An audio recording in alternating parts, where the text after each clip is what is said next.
back to the channel, and today is a tag. This is the Snob O Meter book tag. Now it seems to have done the rounds. Almost everyone seems to have done this tag already. So I don't know who started this tag. I was unable to find that, but it does look like a good tag. There are 12 prompts, so it's going to take a little while. So I'll get straight into it. What is your definition of a book snobbery? For me personally, I would say it's probably reading without enjoyment, reading with other goals in mind. Don't get me wrong, I think it's absolutely fine. If you need to further yourself, you need to read textbooks, you need to read books of science, non-fiction books to improve yourself. And that can be a very rewarding experience, and it isn't always entertaining at the time, but you get the benefit later. But I think if you were to consider that the only worthy type of reading, I would say that would be a form of snobbery. Also, if you're into fiction, but you, for instance, only read the most, literary of titles you don't really like, or you don't really consider genre fiction a worthwhile pastime, I would say that's probably snobbery as well. So there's a few different ways you can look at book snobbery, and I think the following questions will hit upon this in more detail. Prompt 2 is a genre or type of book you would never consider reading. I'm going to be honest, there's one particular subsection of horror, which is kind of like a torture porn horror. It's not for me. I don't want to. I read a lot of books where the characters suffer, but I just think I find absolutely no entertainment in seeing them suffer to that extent. It does not, it doesn't do anything for me. It's not a genre of books for me. If that's your thing, that's your thing, but it's not for me. Also, anything pornographic is. I read a lot of books that have sex scenes, but for me, it's not an attraction to have a sex scene in a book. It's a bit cringe, and graphic sex scenes is not genre of books that's for me at all. Which leads on to prompt 3. Does erotica count as literature? I think some of it definitely does, and that's an interesting thing, really, because I think if you look back at some Victorian novels, and even going slightly further back, there have been a few risque books over the years, ones that have kind of delved onto the erotic side of things, and there have been some literary merit to that. I'm sure that the majority of that genre isn't necessarily very literary, but there can be, so I wouldn't discount it because of that. Prompt 4, is it better to read classics than bestsellers? Well, no, obviously not. A lot of classics were bestsellers. I think probably the most notable of that being Charles Dickens, incredibly prolific, very, very popular author in his time. Everyone would scramble to read the latest Dickens. A lot of this was episodic content, really. But yeah, I think, bestsellers tend to become, classics. But what I would say is a lot of classics will be defined as the top 100 or 500 classics. They have a lot of literary merit. And if you are selective as to which classics you're going to read, I think there is a lot of benefit for that. So it's a double-edged sword. Number 5, have you ever bragged about reading a classic in order to sound smarter?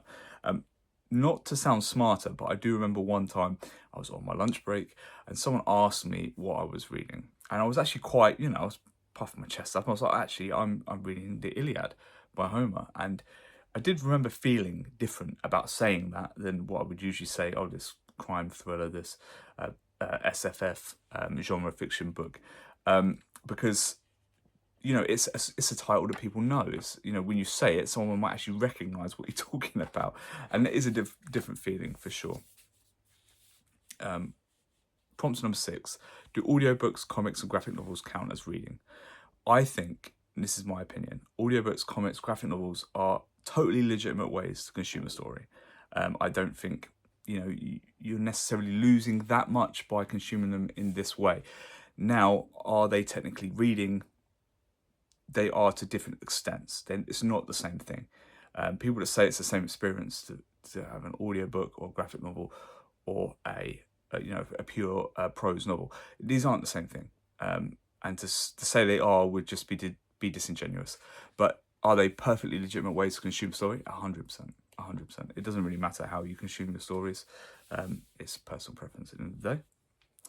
Prompt number 7. Have you ever looked down at someone for reading a particular fluff book?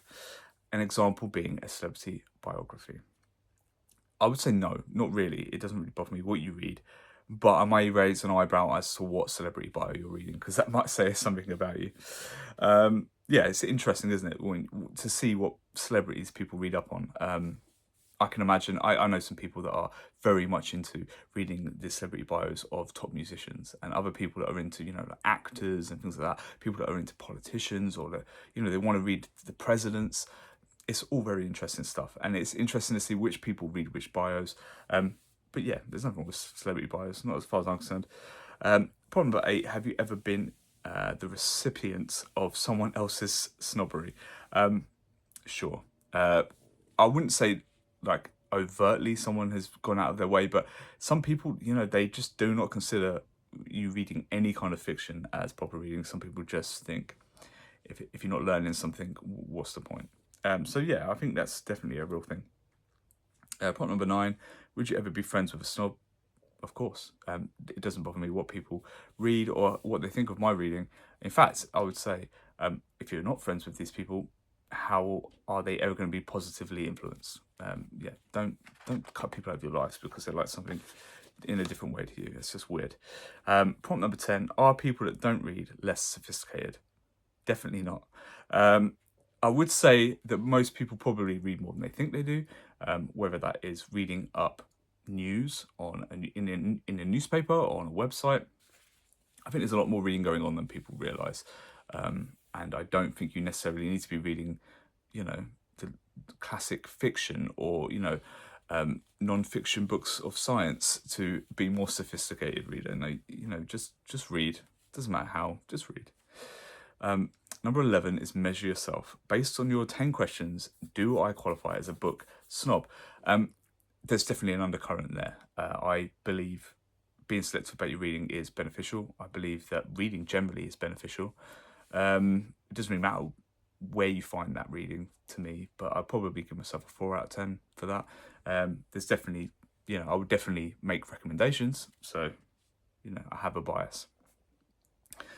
Number 12 is tag some people. Now, I had to go long and far to try and find people that haven't done this tag. It is a very, very popular tag.